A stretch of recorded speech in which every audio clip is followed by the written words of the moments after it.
ইউনূস শুক্রবার মোদি-ইউনূসের বৈঠকে কি কথা হলো দুই শীর্ষ নেতার মধ্যে একে একে তুলে ধরবো সব তথ্য, সাথে থাকুন।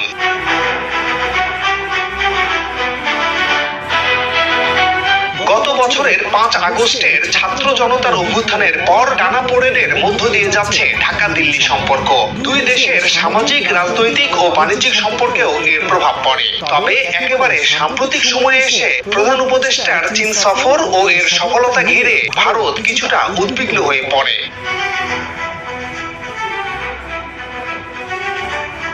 বাংলাদেশ তিস্তা সহ বিভিন্ন নদী ঘিরে ৫০ বছরের জল ব্যবস্থাপনায় চীনের সাথে কাজ করার ঘোষণা দেয়। এছাড়া চীন সফরে গিয়ে ডক্টর ইউনূস সমুদ্রবিহীন ভারতের ৭ রাজ্যের বাণিজ্যিক সম্ভাবনা নিয়ে কথা বলেন। তিনি বলেন, বাংলাদেশের সমুদ্র আছে, ভারতের উত্তর পূর্বাঞ্চলের ৭ রাজ্য বা 7 সিস্টার্স সহ প্রতিবেশী দেশ নেপাল